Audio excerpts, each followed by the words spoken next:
our expert in the studio here now to talk about the World Heart Day that was observed yesterday. Dr. Sintieh, a medical doctor at the Kundum Baptist Hospital here in Cameroon, capital Yaoundé. Doctor, welcome to the program. Good evening, Mr. Muki. Thank you for having me. It's been long. Thank you for having me. Some of the useful tips you always give me in health issues. Well, I hope you were able to help. We also have Isabel Nina Mifokno, who is a state registered nurse, still from the Kundum Baptist Hospital here in Yaoundé. Madam, welcome to the program. Okay, nice to meet you too. Really missing. You come here only with this today. Yeah. Sometimes nice. Now, I'm asking the question to the two of you. What did you do on the occasion of World Heart Day? I want to start with you, madam. Okay. Since the 29th of September was a day to dedicate heart to the whole world, so we have started the whole activity since the September month with awareness at the level of our community, that is the Kundum and the surrounding, to create the awareness on the disease condition, and by doing so we cultivated the activity with the celebration on the 29th properly. Not the day itself, yes. Yeah. Dr. Sintieh, what is it? Alright, so it's something I do on a daily basis for almost 3 years now. I've been in charge of non-communicable diseases in our hospital, and throughout the month of September we've been doing sensitization campaigns within and without the hospital. We visited churches and other communities around the Kundum. And personally, we had to do also online campaigns to round up this yesterday after we closed work. So we used flyers from the Wold Heart Federation and customized flyers and shared on social media pages. That was because we were trying to work in line with what the World Heart Federation is promoting this year, which is using heart to connect. So we're trying to leverage on technology to reach out to everybody, because that's actually what the theme of this year is, using heart to connect to everyone. And I would say that just like earlier reports are saying, it's a silent pandemic. No one knows about it. Very few people talk about it. It's not only in Cameroon where we have limited cardiologists, it's all over the world.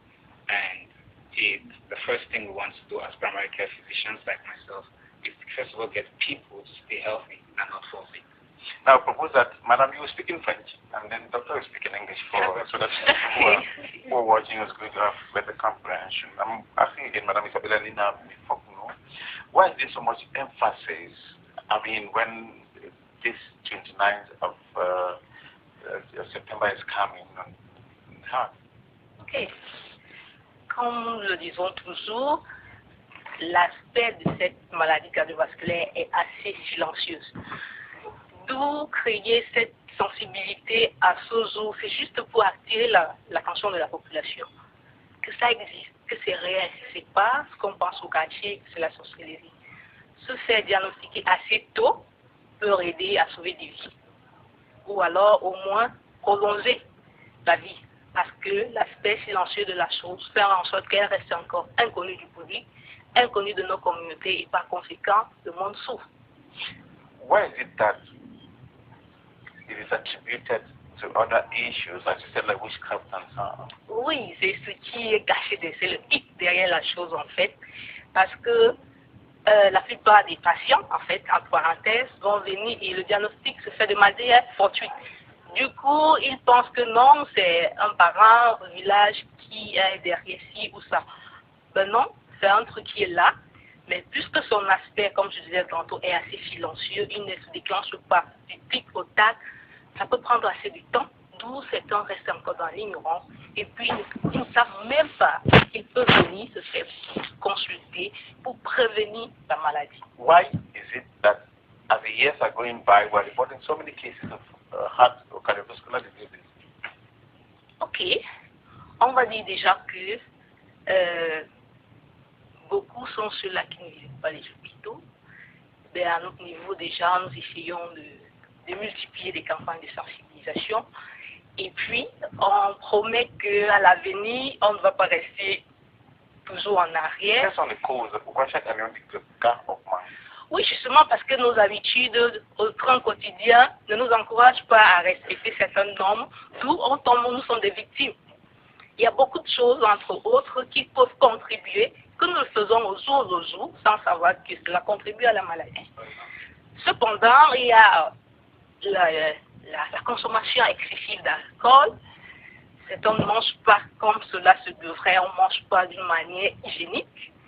On pratique très régulièrement de l'activité sportive, on fume de part et d'autre, et puis on oublie carrément de venir se faire dépister. Doctor, why is it that so many cases of cardiovascular heart disease are reported in the society? I mean, as the years are going by, that's how we're getting more cases, reports of many people dying from heart attack, heart disease, heart failure. Alright, so I'll take that question in two ways. The first is the growth with urbanization and modernization over time. Alright, so gradually the human being, let's say the African human being, was very active, is becoming sedentary. Alright, so people walk less these days, people have a means of transport to work, so there's little chances that people do sports voluntarily or involuntarily. So already that predisposes us to get into a sedentary lifestyle. Secondly, there's a lot of fast food habits coming up, right? Everybody now is employed. Most people are very busy. Like you and myself now, maybe we'll not have time to get a decent meal home. We might stop at one fast food joint or at any bakery, get some fast meal, which is already poor fat. Fat has been destroyed in our eating. So over time, our habits have been predisposing us to this cardiovascular disease. Now, why are we aware or getting more of this at this time? Is because there are some individuals like myself who are trying to shine the light on this. And because information is circulating with time currently, we have more awareness. At first, you could not easily have a physician who would assess the blood pressure and the rest and do these things. But now, presently in Cameroon, we have physicians almost everywhere. And so it's easier to pick up this. So as we increase our risk habits, the good thing is that we are gradually moving to a state where people are getting more aware. And the fact that we are looking more for these diseases, we are finding them more. But what is most important that we can fix is actually our habits. And by nature of the gene, the African gene, we are more predisposed to heart diseases. So if we adopt these Western lifestyles of fried foods, sedentary lifestyle, garbage feeding, and the rest, smoking, alcohol abuse, it increases our chances of having this cardiovascular disease, and that is why the burden keeps increasing.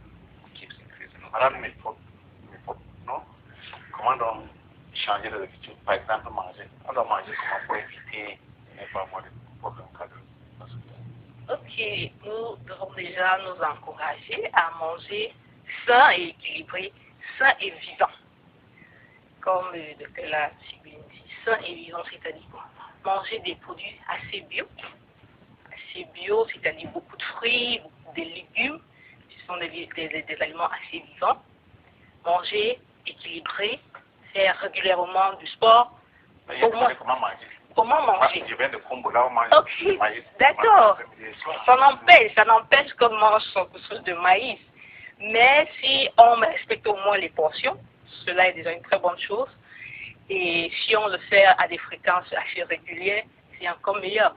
Donc, si on mange sain et équilibré, je suppose que dans son plat, on a en moyenne une part qui peut être des fruits, des légumes, un quart qui peut être des glucides, c'est-à-dire des apports en couscous, riz, macabo, plantain, et un quart encore qui peut être un apport en protéines, qui peut être du poisson, des viandes, et ainsi de suite.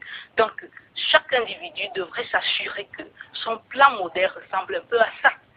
Donc, du coup, à un certain moment, on pourra un peu limiter cette pandémie-là. Vous venez de parler de excès d'alcool. Je sais que beaucoup de Camerounais écoutent maintenant. Qu'est-ce qu'on appelle excès d'alcool? Il y en a qui me prennent une bière, 5 bières, mais ça se dérange. Oui. Bon, ce qu'on va dire ici, c'est que tout ce qui est excès est nuisible à l'organisme. D'accord? Donc, si vous allez au-delà de ce qui sera recommandé, ce sera déjà un nuit à votre santé. Par conséquent, on peut tolérer un verre de bière en passant, mais aller au-delà de la norme, ce ne sera pas bien du tout. Par jour? Par jour ou après une semaine, pourquoi pas. Donc du coup, c'est limiter ou alors réduire au maximum les quantités d'alcool que nous consommons au quotidien. Cela pourra nous aider également à prévenir notre cœur. On vient de parler de manger, l'alcool, maintenant quoi encore de sport? Et l'exercice. Très régulièrement, nous devons penser justement à faire cela. Cela commence toujours peut-être par la marche, si on n'a pas cette habitude-là d'aller s'enregistrer dans un studio de gym, dans une salle de gym, mais au moins adapter cette attitude-là de faire au moins une marche 30 minutes tous les jours. Cela également peut aider à beaucoup de choses.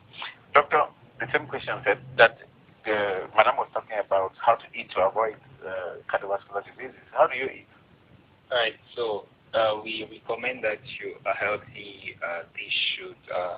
I just want us to figure out that your dish is a circle, alright, and you're going to divide the circle into two halves. Now, the first half is going to be completely made up of vegetables and fruits. Alright, so half of your dish should be vegetables and fruits.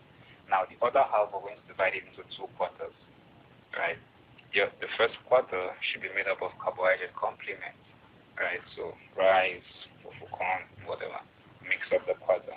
And the other quarter should be made up of protein. So meat, fish. Right? So basically that is how we should divide our dish. Every meal. It might not be ideal, but try as much as possible to do that. Have a decent amount of vegetables. So those of us from the northwest where our meals were eating corn, and you understand? It's as if our parents in those days understood this, because you have a chunk of fufu and then enough vegetables and even the water that the vegetables comes with, and then it's a big slice of meat. And basically that is the very highest diet. And when it's prepared this way without frying and whole, a lot of the vitamins and the active molecules in all of this is conserved. So that is what we call a healthy dish, and we want to encourage everybody to practice that. Take your dish as a circle, slide it into two. One side should be made up of fruits, vegetables, and then divide the other quarter into your carbohydrate and protein complements, and we're good to go. Drinking now, alcohol. Alright, so as a chef, we recommend that a standard beer for females a week. So a standard glass of beer, it's like what we have here in Cameroon, the Distillery Expo and the rest. So that is what the Grazeries beer is the standard beer, and that is what we recommend for females. Now for males, maximum is 2 standard units of beer. So that's 2 in a week. So that's it. Exactly. So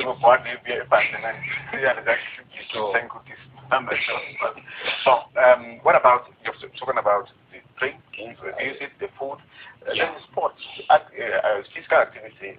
So generally, we recommend that we have aerobic exercises. And aerobic exercises is, you can just do a simple walk. We recommend 1 hour 3 times a week. That's very good. Alright, so if you can practice that, no matter how busy your schedule is, we are certain that it's going to burn enough calories to keep your body moving.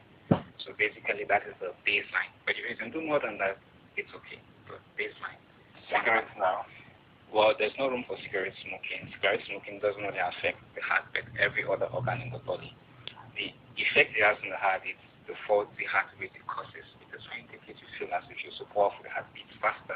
And it points the heart to a lot of risks in having not just a heart attack, but also feeling. So we would never recommend cigarette smoking for anybody. And for you who has a spouse or someone who smokes with you, know that you are a secondary smoker, which means as the person keeps smoking, you are still inhaling the same thing, and over time, you are still exposed to similar risks as a person. So we're not just talking of people who are smoking primarily, but we're talking of people who live in a common house with people smoking. We're also talking of youths who utilize the shisha, which is common in our current clubs. We're talking of youths who go around in company of other persons smoking. Alright, so it's not just primary smoking, but also secondary smoking is actually a very, very strong risk factor. And we want to encourage all of us that even if you're a host, you have your snack and you have people smoking, there should always be laws. We know of certain enterprises that do not encourage smoking in enclosed spaces. And even the cigarette companies themselves, they tell you in their packets that this is hazardous to your health.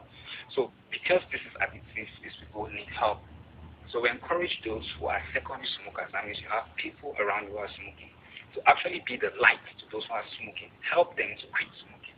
Because if you live with them, for instance, you're married to a husband who is smoking. If you're married to that person for 30 years, believe you me, if that person is smoking every day, you are also at equal risk of having either a lung cancer, a heart attack, or whatever cancer that this very smoking person is. Madame Epokno, est-ce que quelqu'un peut aller à l'hôpital maintenant se fait dépister? Et comment ça se passe? Oui.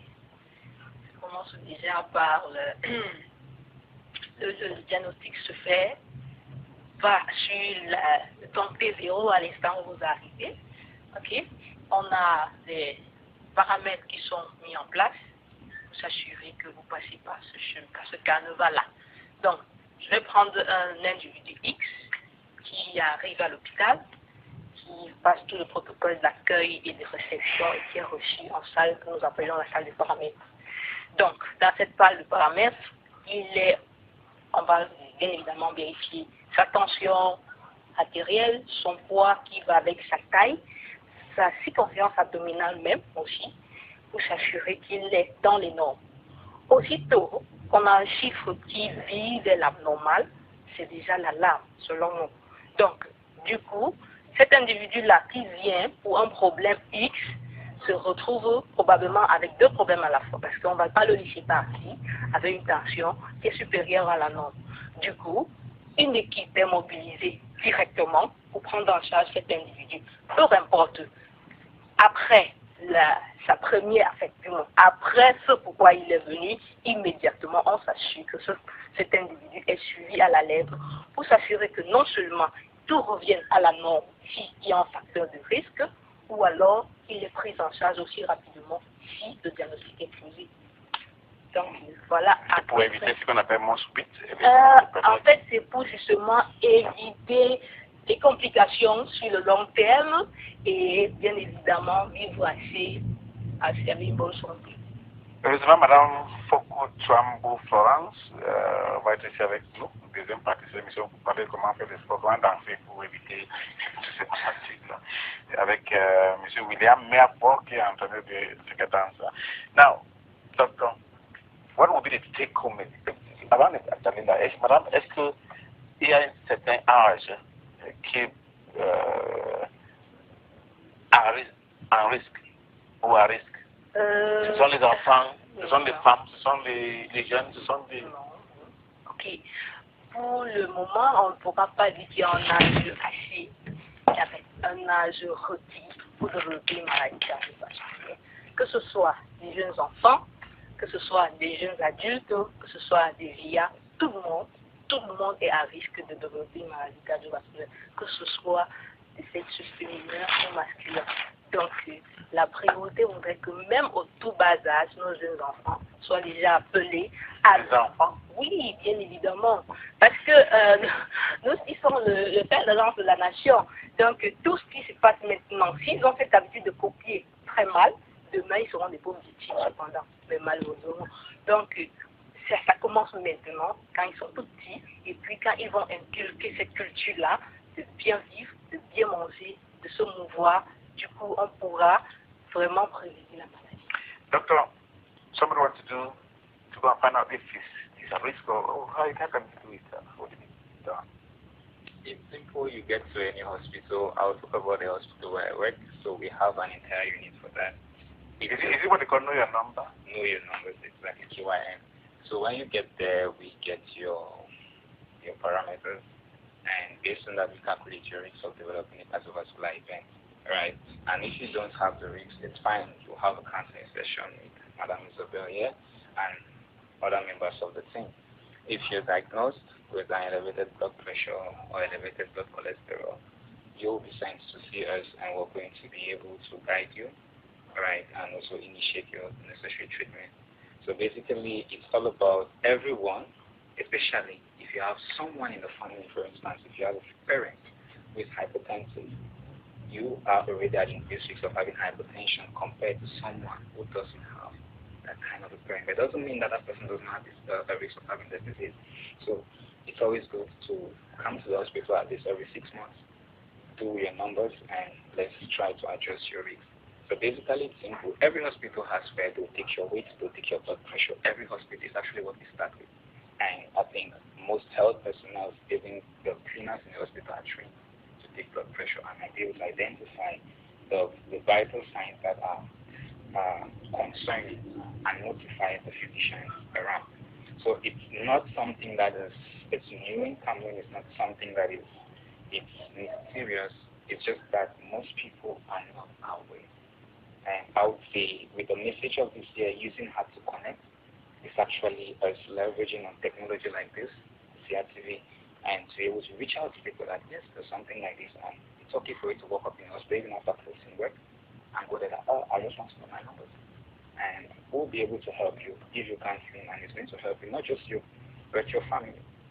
For instance, my parents are hypertensive and diabetic, and my grandmom died of the heart disease, and that is what made my passion into medicine. And about this, I sworn to myself that I'm going to make cardiovascular disease known everywhere. And that is because, like she said, people think it's witchcraft. It's a silent pandemic. No one knows about it.